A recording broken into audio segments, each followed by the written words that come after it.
Bab 1631. Para hadirin terkejut dengan pengumuman kedua yang dibuat oleh Ten Riddelser, putra keempat Ten Riddelser, telah dipromosikan menjadi ketua, dan sekarang, cucunya telah dipromosikan menjadi presiden.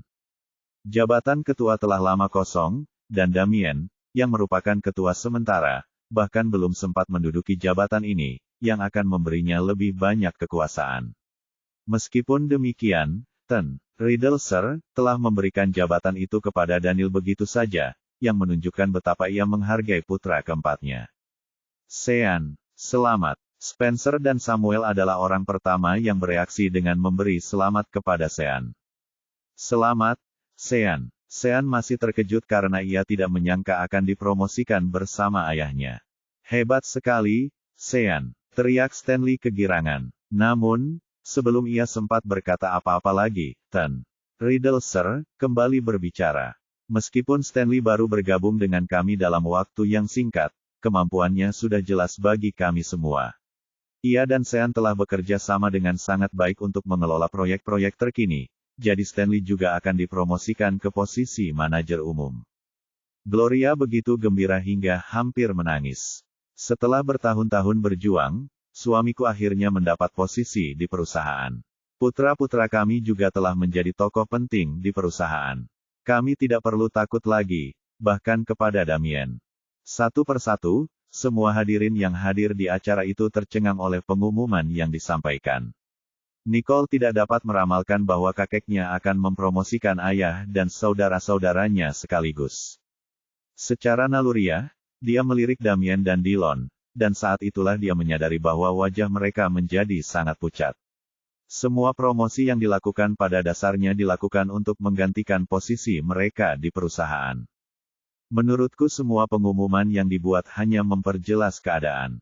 Kami, Damien dan Dillon, tidak lebih dari sekadar direktur pelaksana dan manajer umum di perusahaan. Gerutu mereka. Saat tepuk tangan hendak mengental sekali lagi, Tuan Riddelser mengangkat tangannya, memberi isyarat kepada semua orang untuk menunggu, tampaknya masih ada lagi yang akan datang. Menurutku dia akan tampil habis-habisan malam ini, dan ada hal besar yang menunggu untuk diungkap. Jared menatap Nicole dan mendesah. Nicole mengangkat alisnya saat menatap Jared. Ia merasa Jared mungkin telah mendapat sedikit petunjuk tentang sesuatu. Kemudian, ia menatap Tuan Riddelser lagi dan saat itulah ia menyadari bahwa ia tengah menatapnya. Saya umumkan bahwa mulai hari ini, 26% saham atas nama saya akan dialihkan kepada cucu perempuan saya, Nicole. Suara nyaring dan tegas Tuan Riddelser menggema di seluruh ruangan. Kali ini bukan suara tepuk tangan yang memenuhi ruangan, tetapi suara desahan napas semua orang yang hadir dalam perjamuan itu. Ya ampun, 26% sahamnya. Seorang wanita muda bisa memiliki saham sebanyak itu di perusahaan. Seperti yang diharapkan dari pembawa lambang api. Dia sekarang memiliki saham terbanyak di perusahaan. Ya, total bagian Tuan Riddelser adalah 51%. Kombinasi keempat putra lainnya hanya 36%. Bukankah itu menjadikannya direktur terbesar di perusahaan? Setelah diskusi di antara orang banyak, semua orang sampai pada suatu kesimpulan dan menatap Nicole dengan campuran antara keterkejutan dan keheranan. Di sisi lain, Nicole belum pernah ditatap oleh begitu banyak orang sepanjang hidupnya. Ini sangat tidak mengenakan. Dulu, Nicole selalu lebih suka bersikap sesopan mungkin. Untuk menghindari masalah yang ditakutkannya, ia lebih suka dikenal sebagai orang desa. Namun, sekarang setelah Ten Riddelser memberinya saham terbanyak, menjadikannya direktur terpenting di perusahaan itu di usianya yang baru 18 tahun, hal itu telah menjadi lelucon besar yang tidak semua orang bisa lakukan. Setelah saudara-saudara Nicole sadar kembali, mereka berada dalam keadaan tidak percaya. Nicole, Anda telah menjadi pemegang saham terbesar di perusahaan kami. Bab 1632. Kau telah diberi bagian lebih banyak daripada ayah kami. Spencer dan Samuel begitu terkejut hingga mereka mulai memberitahu Nicole hal-hal yang tidak diketahuinya. Mendengar itu, Nicole mulai pusing. Kenapa kamu memberiku begitu banyak saham yang tidak sah? Aku tidak kekurangan uang. Ini menarik begitu banyak perhatian yang tidak diinginkan pada diriku sendiri. Jauh di lubuk hatinya, dia ingin mengulurkan tangan dengan memberi isyarat kepada Tuan Riddlesir. Bahwa dia ingin mengatakan sesuatu kepadanya, tetapi sayangnya baginya, Tuan Riddle tampaknya telah mengetahui pikirannya. Jadi, dia menambahkan, namun, karena dia masih sekolah, jadi dia tidak akan berpartisipasi dalam urusan perusahaan untuk sementara waktu. Untuk saat ini, semua urusan perusahaan akan dikelola oleh Daniel dan Sean. Dia akan bergabung dengan kita setelah dia mencapai usia 20 tahun. Nicole bahkan tidak dapat mengeluarkan sepatah kata pun untuk menyuarakan penolakannya. Tuan Riddlesir sangat paham bahwa ia tidak memberi Nicole kesempatan untuk menolak, dan sekali lagi, penonton bertepuk tangan dengan meriah. Sedangkan Daniel, ia belum pernah mengalami momen seperti itu sebelumnya. Itu benar-benar puncak kariernya. Daniel membantu Tuan Riddlesir turun dari panggung, wajahnya berseri-seri karena kegembiraan yang tak terkendali meskipun ia merasa sedikit pusing. Setelah pengumuman itu, energi yang seharusnya mereda kembali menyala. Baik Sean maupun Stanley dikelilingi oleh tamu yang menyerahkan kartu nama mereka. Sementara itu, Daniel membantu Tuan Riddlesir menemui Nicole. Nicole menatapnya dan berkata dengan suara pelan, "Kakek, mengapa kakek tidak membicarakannya denganku sebelumnya? Mengapa kakek mengumumkan bahwa kakek akan memberiku saham itu?" Memang, Nicole memiliki terlalu banyak hal yang harus dikerjakan, dan tidak punya waktu untuk mengurus urusan perusahaan. Sebagai tanggapan, Tuan Riddlesir tersenyum. "Jika saya memberitahu Anda sebelumnya, apakah Anda akan menerimanya?" Nicole terdiam saat mendengar ini. "Baiklah, jadi saya hanya bisa melakukan ini. Saya sudah tua dan saham-saham ini, cepat atau lambat akan dibagi-bagikan kepada kalian semua," katanya. Nicole kemudian menarik napas dalam-dalam. "Tetapi karena Anda telah memberi saya begitu banyak saham, orang lain mungkin punya ide lain."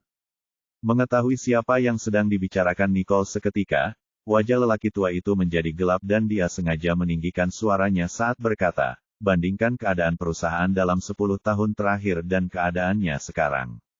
Siapapun dapat mengatakan siapa yang lebih cocok untuk mengelola perusahaan. Masalah ini tidak dapat didiskusikan oleh orang lain karena saya telah memutuskannya." Damien dan Dillon, yang tidak jauh dari sana, mendengar hal ini, dan begitu mendengarnya, mereka langsung kehilangan keberanian untuk bertanya mengapa. Karena manajemen perusahaan mereka selama 10 tahun terakhir, keluarga Riddle terus merosot dalam hal kekuasaan dan reputasi. Karena itu, mereka hanya bisa menyalahkan diri sendiri dan ketidakmampuan mereka. Karena tidak tahan lagi, Damien berteriak, "Ayo pergi." Tentu saja, Miley mengikutinya dan pergi. Dillon juga marah, tetapi dia tidak punya keberanian untuk pergi. Di sisi lain, Karen tidak mampu lagi menahan rasa malunya, dan mulai menarik Dillon bersamanya, sambil berkata, "Damien sudah pergi. Apa yang masih kau lakukan, berdiri di sini? Apa kau ingin terus mempermalukan dirimu sendiri?" Tanpa menunggu Dillon menjawab, dia langsung menyeretnya pergi. Tuan Riddlesir menggelengkan kepalanya saat melihat kepergian kedua keluarga itu. "Aku sudah memberi mereka berdua kesempatan selama 10 tahun dan tak satu pun dari mereka yang memanfaatkannya. Sekarang, satu-satunya orang yang bisa kupercaya adalah Daniel," pikirnya. "Saya lelah. Saya serahkan perjamuan ini kepada Anda sekarang. Saya akan kembali ke kediaman Riddle." Tuan Riddlesir melirik Daniel sekilas. "Mengerti." Daniel mengangguk cepat, lalu ia mengantar Tuan Riddlesir pergi. "Aku juga lelah. Ayo kita pergi bersama." Tuan Johnston Sir tiba-tiba muncul, ingin meninggalkan perjamuan bersama Tuan Riddlesir. Nicole menatap Jared. "Antar kakekmu pergi." "Baiklah." Jared mengangguk, lalu membantu kakeknya dan Tuan Riddlesir keluar dari tempat itu. Meskipun mereka berdua sudah pergi, orang-orang tidak menyia-nyiakan waktu untuk menghabiskan setiap tetes alkohol. Nicole, yang juga sedikit lelah, memutuskan untuk pergi ke kamar mandi sebelum pergi. Namun, dia tidak menyadari bahwa ada seseorang yang mengikutinya saat dia hendak keluar. Bab 1633 Nicole baru saja keluar dari kamar mandi ketika dia merasa ada seseorang yang mendekatinya dari belakang. Secara naluriah, dia mengatur waktu pukulannya untuk mencoba memukul wajah pria itu, tetapi pria itu tampaknya sudah siap. Dia langsung mencengkeram lengan Nicole, menyamai kekuatannya, dan memelintirnya ke belakang punggungnya sebelum berbalik seperti seorang penggoda, mendorong Nicole ke dinding. Aku tidak bisa bergerak dengan tanganku di belakangku. Nicole tanpa sadar mengangkat kakinya untuk menendang selangkangannya dengan lututnya, tetapi dia bertindak terlalu cepat dan mencengkeram kakinya tepat pada waktunya. Sikap mereka sungguh tidak senonoh dan hal ini langsung membuatnya mendongakkan kepalanya dengan marah. Siapa orang ini? Betapa tidak tahu malunya dia. Tanpa diduga, orang itu ternyata adalah Harvey. Pada saat itulah Nicole menyadari seluruh tubuhnya berbau alkohol. Jelaslah bahwa dia terlalu banyak minum. Harvey, apa yang akan kau lakukan? Lepaskan aku sekarang, atau aku akan menghajarmu habis-habisan, katanya, wajahnya tegas dan tidak sabar. Sebagai tanggapan, Harvey memberinya senyuman menyeramkan. Jika aku tidak membiarkanmu pergi, apa yang akan kamu lakukan padaku? Sebelum Nicole sempat bereaksi, Harvey mencium bibirnya dengan sembarangan. Dengan mata terbelalak, Nicole secara naluriah menoleh untuk menghindari Harvey.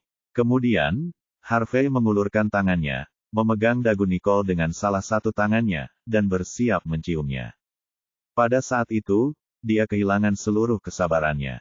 Tanpa menghiraukan sejarah di antara mereka, dia mengerahkan seluruh tenaga yang bisa dikerahkannya dan meninju dagu pria itu dengan keras. Dunia Harvey menjadi gelap sesaat sebelum ia jatuh ke tanah dengan suara keras, kepalanya terbentur.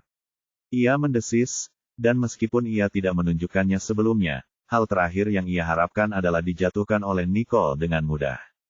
Rasa sakit luar biasa yang ia rasakan mulai menyadarkannya, dan ia mencoba menertawakan kejadian itu. Nicole mengerutkan kening. Dia pasti gila, atau mungkin memang begitulah dia sebenarnya di balik topeng itu. Tawa Harvey yang mengigau menarik perhatian semua orang di sekitarnya. Pada saat yang sama, Jared sedang mencari Nicole, dan ketika dia mendengar tawa Harvey, dia bergegas mendekat. Saat itulah dia melihat Nicole berdiri di dekat dinding, menggosok pergelangan tangannya sambil.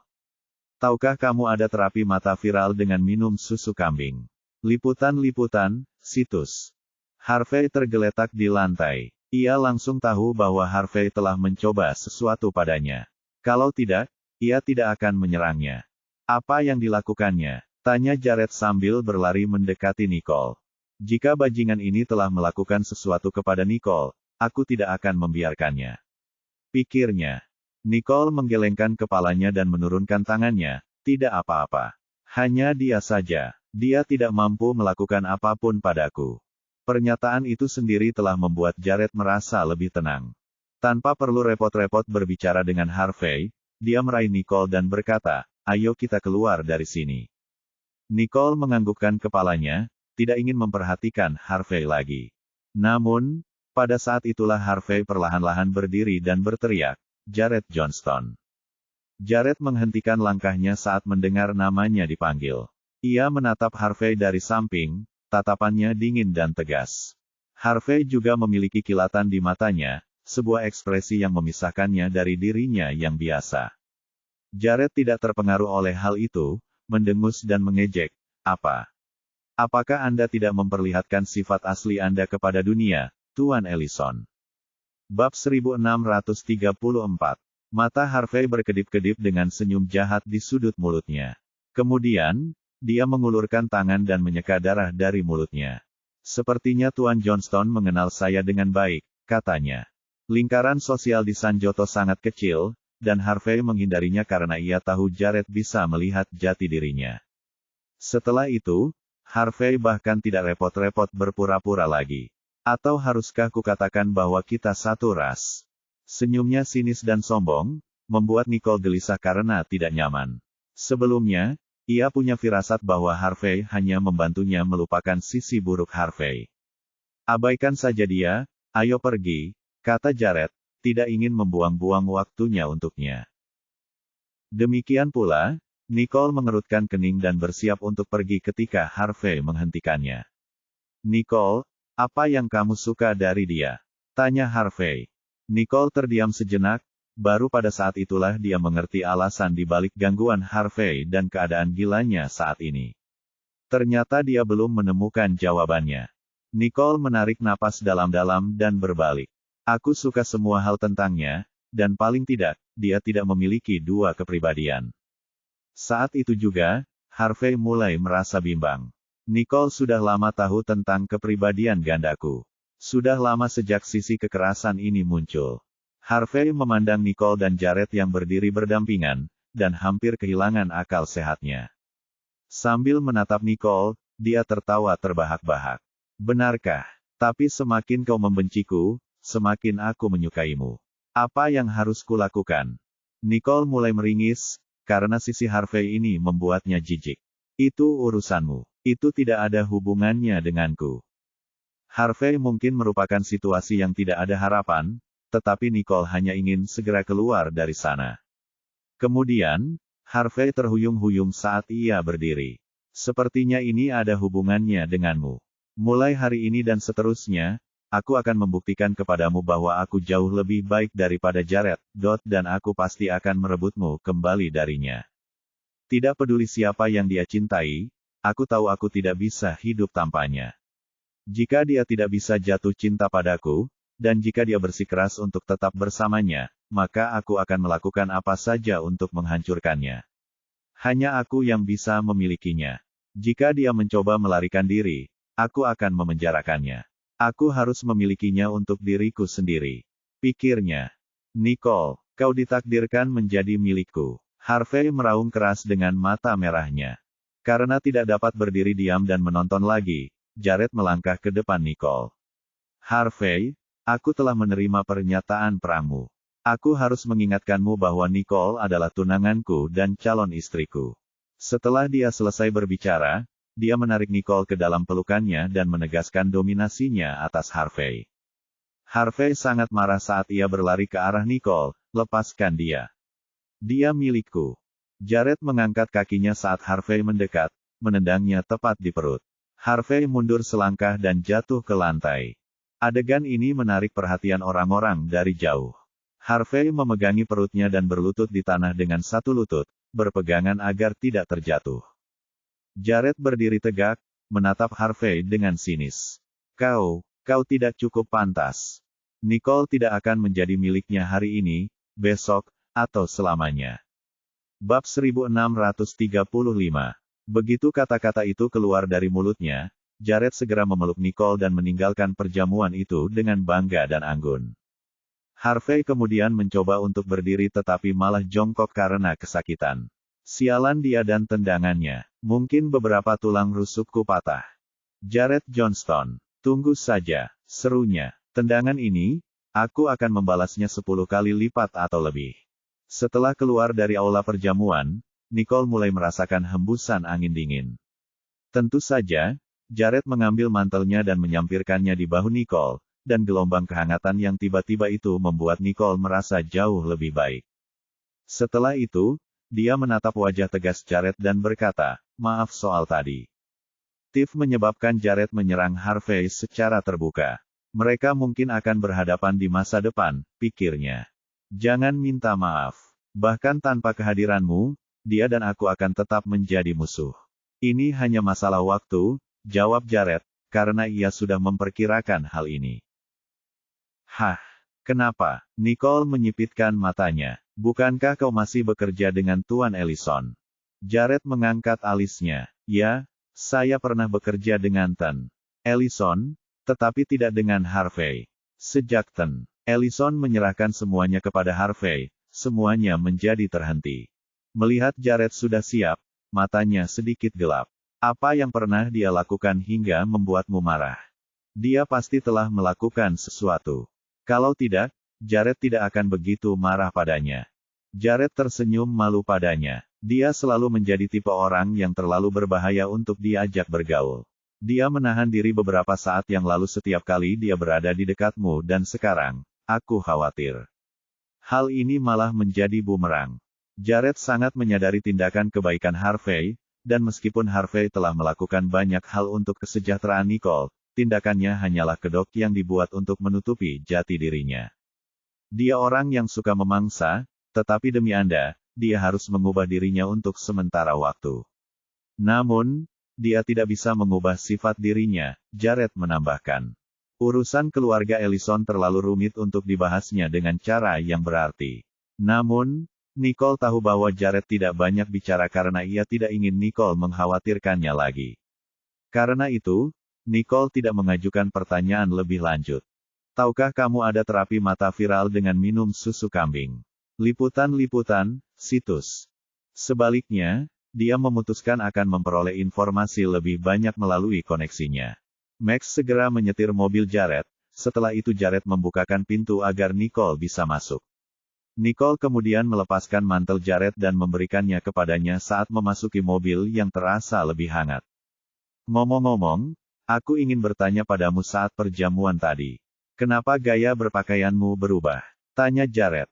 Nicole terdiam sejenak, lalu dengan dahi berkerut, dia menjawab, bukankah kamu yang benci saat aku mengenakan gaun terbuka?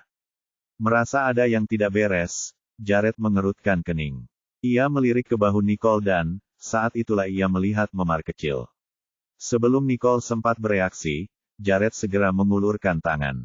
Nicole menghindari tangannya begitu merasakan kedatangannya, tetapi sayangnya, tidak ada tempat baginya untuk pergi dengan pintu mobil di sampingnya. Dan begitu saja, Jared telah melepaskan penutup dari bahu Nicole sebelum Nicole sempat bereaksi. Saat memperlihatkan bahunya, Jared terkejut dan matanya langsung membeku. Apa yang terjadi di sini? Max tidak dapat menahan diri untuk tidak melirik ke kaca spion, dan apa yang dilihatnya mengejutkannya. Nicole mengalami cedera serius, namun, dia tidak mengatakan sepatah kata pun tentang hal itu selama seluruh jamuan makan. Seberapa lama dia dapat bertahan?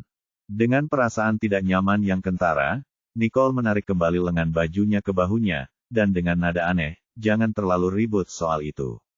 Itu cuma goresan kecil. Goresan kecil. Jared tertawa, meskipun dia marah.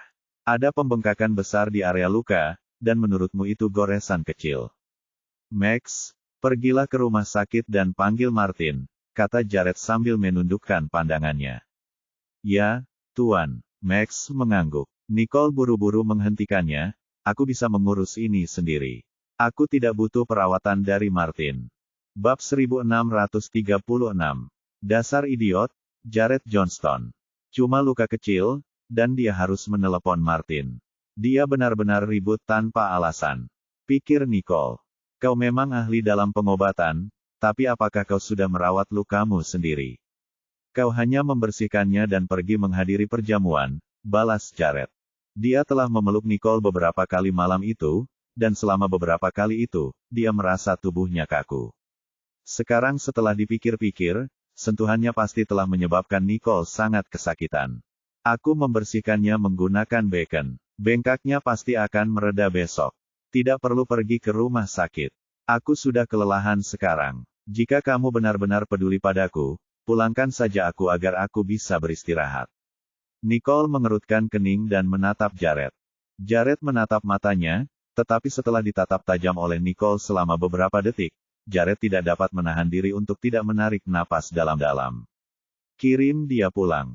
Dimengerti. Max mengangguk, lalu berbalik arah. Melihat itu, Nicole menghela napas lega.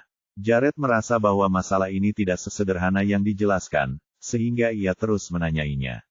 Saya bisa menyuruhmu pulang, tetapi kamu harus memberitahu saya dengan jelas bagaimana kamu bisa terluka. Bisakah kamu melakukannya? Meskipun anak buah Jared menjaga Nicole secara rahasia, mereka tidak dapat memasuki kompleks sekolah. Bagaimanapun, itu adalah wilayah kekuasaan Ten. Ellison. Keamanan bukan masalah di sana. Jared awalnya berpikir akan cukup baik jika anak buahnya menjaga bagian luar.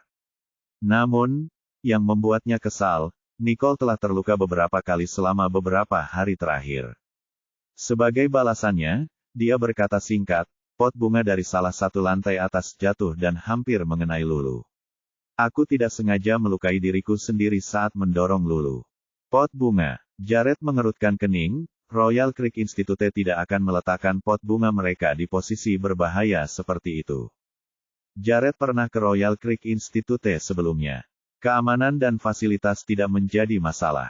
Hampir tidak ada kemungkinan pot bunga diletakkan di tempat yang dapat membahayakan para siswa. Nicole meliriknya sekilas. Orang ini pintar. Tidak ada yang bisa kusembunyikan darinya. Karena itu, dia hanya bisa mengatakan yang sebenarnya.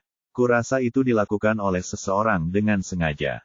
Begitu aku meretas CCTV sekolah malam ini, aku akan bisa mengungkapnya sampai tuntas. Tatapan Jared langsung menjadi gelap. Orang ini pasti seorang pelajar, dilihat dari cara mereka menggunakan trik kekanak-kanakan dan amatiran seperti itu. Apakah akhir-akhir ini kamu telah menyinggung seseorang? Jared menatapnya, tatapannya tegas dan tajam. Nicole tersenyum. Hari ini saja, aku telah menyinggung seseorang. Berpikir tentang bagaimana Raine ditertawakan di forum, Nicole bahkan tidak peduli dengan fakta bahwa dia telah membuat siapapun marah. Tahukah kamu ada terapi mata viral dengan minum susu kambing? Liputan-liputan, situs. Jangan anggap enteng. Kau berhasil menghindari peluru kali ini. Tapi bagaimana kalau tidak, dan orang itu ingin kau mati? Tanya Jared, tatapannya dingin. Nicole tidak bisa menahan diri untuk tidak mengangkat alisnya. Ia tidak pernah memikirkan hal itu. Ia merasa itu hanya tindakan kekanak-kanakan dan ia hanya perlu memeriksa kamera untuk mengetahui kebenarannya. Sekarang setelah dipikir-pikir, pelaku telah bergerak mendekati Lulu tanpa mengetahui apa yang mampu dilakukan Nicole.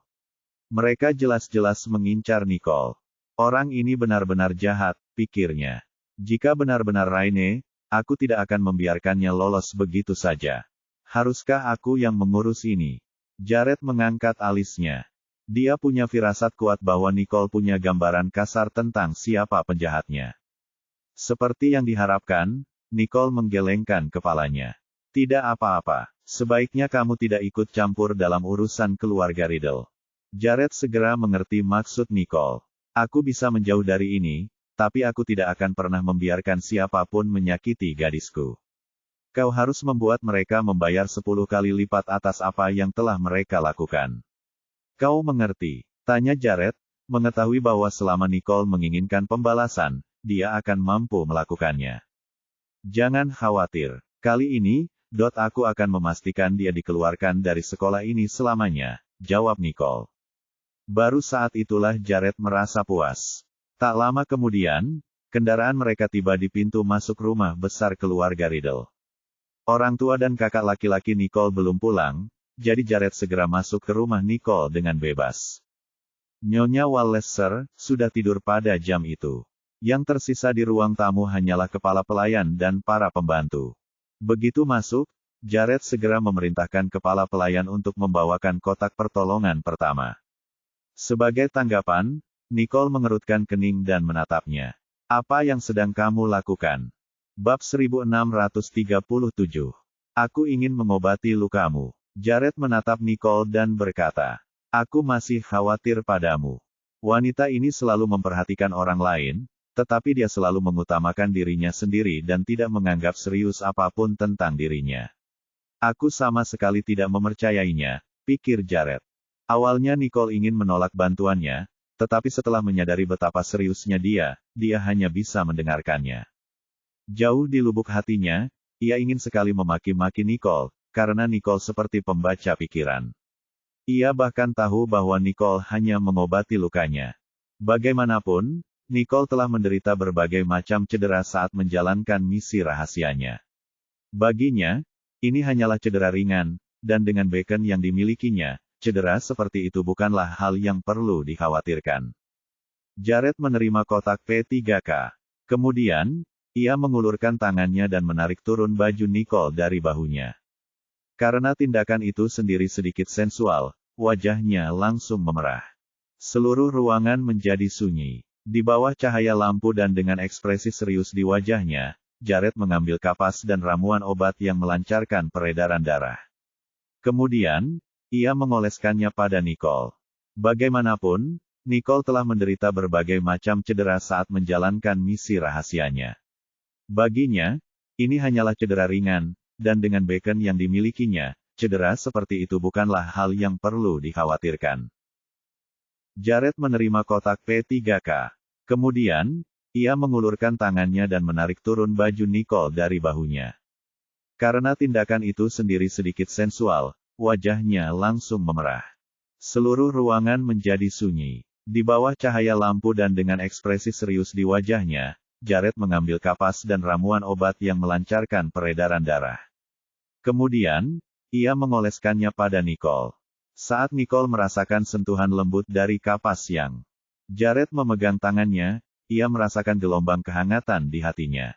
Meskipun kakak laki-laki dan orang tuanya peduli padanya, ia tidak akan pernah bisa menunjukkan sisi dirinya ini kepada mereka, bahkan jika ia terluka. Namun, Jared tahu segalanya tentangnya. Meskipun dia terluka, dia tidak harus berpura-pura kuat saat bersamanya. Tangan Jared sangat lembut, seolah-olah dia sedang memegang harta karun yang sangat berharga saat mengobati lukanya, khawatir dia akan membuatnya semakin sakit. Melihat itu, Nicole tak kuasa menahan diri untuk meyakinkannya, tidak apa-apa. Ini hanya luka kecil, aku tidak merasakan sakit. Melihat bagaimana Nicole menganggap enteng cederanya lagi, Jared menjadi kesal. Aku suka semua hal tentangmu, kecuali ini. Nicole tercengang saat mendengarnya. Apa yang membuatmu membenciku? Lalu dia berhenti dan merenungkan apa yang dibencinya darinya. Aku benci caramu yang selalu bersikap tegar, dan tidak menganggap serius luka-lukamu, sahut Jared, suaranya yang serak dan parau mengandung makna kesedihan dan pengertian. Tahukah kamu ada terapi mata viral dengan minum susu kambing? Liputan-liputan, situs. Jantung Nicole berdebar kencang. Kapan aku melakukannya? Aku masih merawat diriku sendiri saat aku terluka parah, tahu. Perkataan Nicole membuat tangan Jared membeku. Mulai sekarang, aku tidak akan membiarkanmu menderita luka parah seperti itu lagi, ucap Jared, suaranya mendominasi dan tegas. Nicole mendesah. Tapi aku belum pensiun. Kalau begitu bicaralah pada Zain secepatnya. Jared menatap tajam. Jika kau terlalu takut untuk memberitahunya, aku akan melakukannya untukmu. Ekspresi Nicole berubah serius saat itu. Situasi saat ini sangat sulit bagi Zain untuk diatasi, tahu. Namun, kau memintaku untuk meninggalkan mereka. Meninggalkan Zain dan organisasi. Tatapan Jared pun berubah serius. Itu bukan niatku. Tapi selain itu, apa lagi cara yang bisa kulakukan untuk menjauhkanmu dari bahaya? Mendengar itu, Nicole langsung terdiam. Dia tahu bahwa Jared berkata jujur. Selama dia masih menjadi bagian dari organisasi, tidak ada cara baginya untuk menghindarkan diri dari bahaya.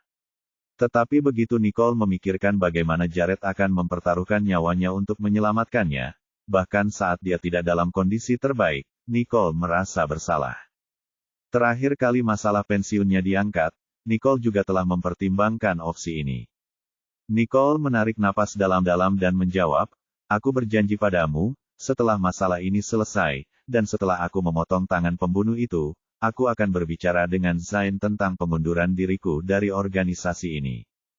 Jared memperhatikan tatapan tegas di mata Nicole, dan saat itulah ia tahu bahwa Nicole akan menepati janjinya.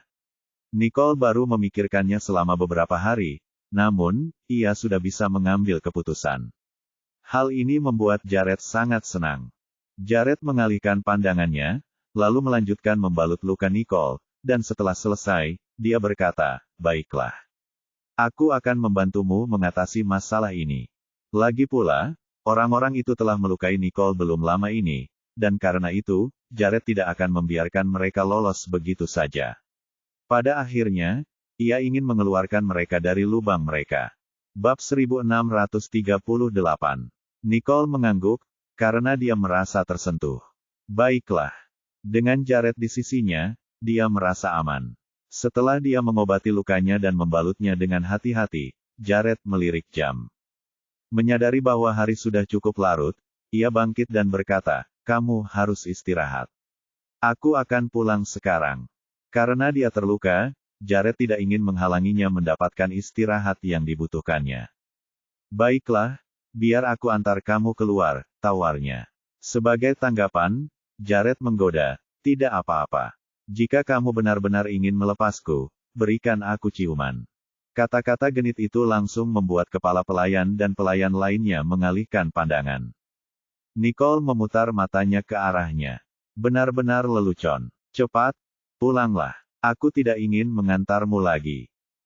Jared menggodanya, tetapi kemudian dia maju, cepat-cepat mencuri ciuman dari bibirnya, dan segera menjauh. Wajah Nicole langsung memerah, dan dia cepat-cepat melirik kepala pelayan itu. Untungnya, mereka telah berpaling dan tidak melihat pasangan itu. Melihat ini, Nicole meninju Jared dengan nada bercanda. Berkendara dengan aman. Jared tersenyum. Jangan terlalu merindukanku. Lalu, Jared pergi.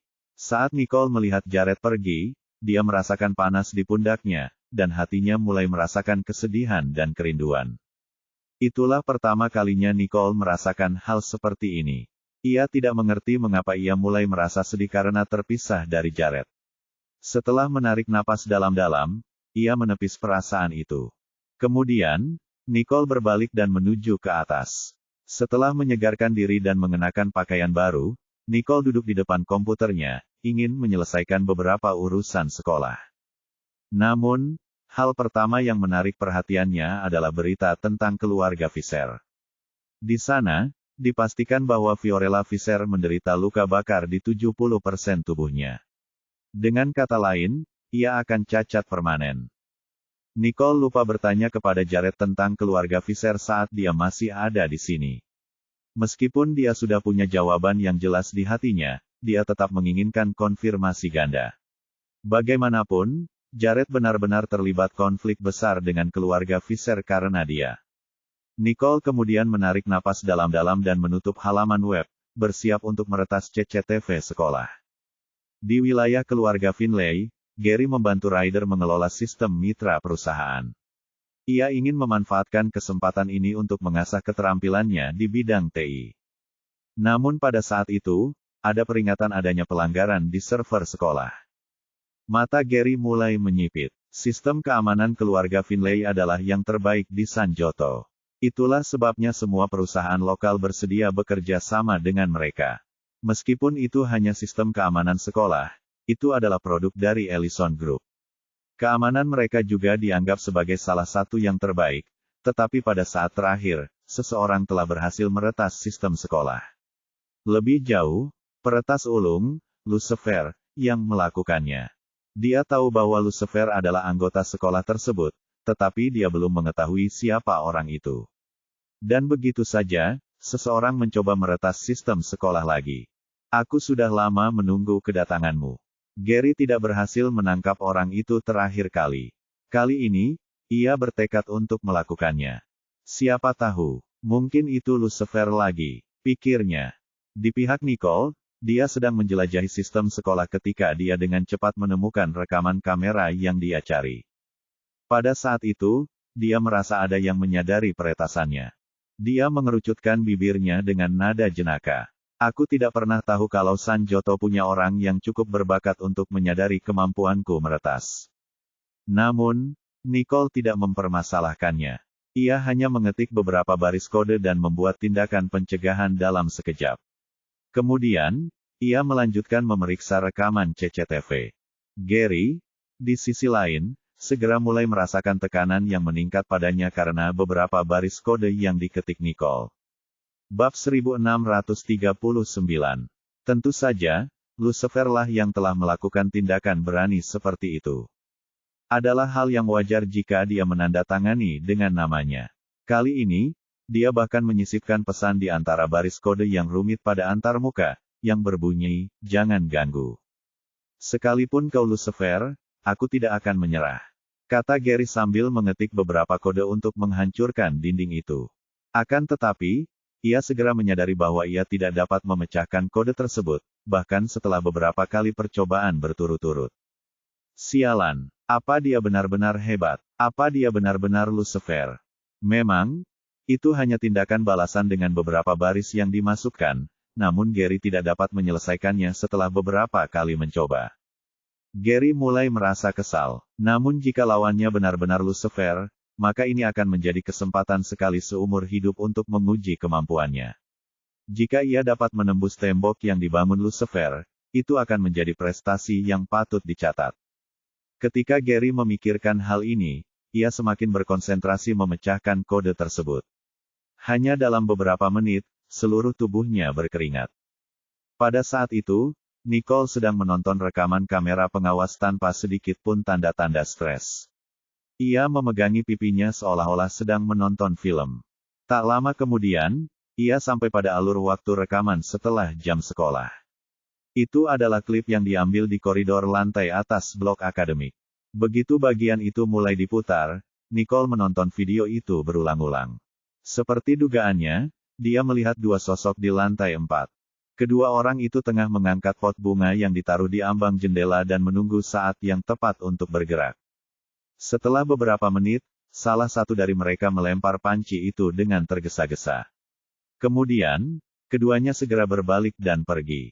Saat mereka berbalik, Nicole menekan tombol jeda. Dia langsung bisa melihat wajah kedua orang itu. Ternyata, mereka adalah anggota tim voli. Bagi Nicole, mereka seperti menerima perintah untuk melakukan apa yang telah mereka lakukan dari Raine. Sebenarnya, itu masuk akal juga. Raine telah kehilangan reputasinya pagi itu, dan karena itu, dia pasti akan mendekati Nicole. Itulah yang Nicole duga, tetapi dia benar-benar tidak menyangka mereka akan melemparkan pot itu ke Lulu secara tidak sengaja. Jika pot itu jatuh ke arah Nicole, dia pasti bisa menghindarinya. Namun karena pot itu hampir mengenai Lulu, Nicole tidak bisa mengabaikannya. Itulah sebabnya dia terluka sejak awal. Saat Nicole menonton ini, pandangan matanya sedikit gelap, dan tanpa banyak berpikir, Nicole segera menyalin video tersebut. Bersamaan dengan itu, Gary berhasil menembus tembok Nicole, dan ketika dia menyadari hal itu, secercah kegembiraan muncul di matanya. Baginya, ada seseorang di Sanjoto yang setara dengan Zeke dalam hal kemampuan. Tahukah kamu ada terapi mata viral dengan minum susu kambing? Liputan-liputan, situs. Gary sangat gembira karena ia berhasil menembus tembok Lucifer. Ini adalah sesuatu yang lebih liar dari imajinasinya yang paling liar. Tanpa ragu, Gary langsung mengaktifkan sistem pelacakan, ingin melacak alamat IP Nicole. Kemudian, Nicole melihat sistem yang digunakan lawannya, dan saat itulah dia mendesah. Meskipun tekniknya bagus, sistem pelacakannya sudah ketinggalan zaman. Saat memikirkannya, Nicole mengetik sebaris kode pada saat itu juga, dan alamat IP-nya menghilang dalam waktu kurang dari 1 detik. Gary melihat bahwa ia punya waktu 1 detik lagi hingga ia dapat melacak orang itu. Sayangnya, ia terlambat sedetik, menyebabkan ia menghantamkan tinjunya ke meja dengan suara keras. Sialan, tunggu 1 detik lagi, teriaknya. Nicole adalah satu-satunya yang tahu bahwa masalahnya bukan hanya terletak pada fakta bahwa ia terlambat sedetik. Dengan sistem seperti itu, ia bahkan tidak akan bisa melacak Zeke, apalagi Nicole.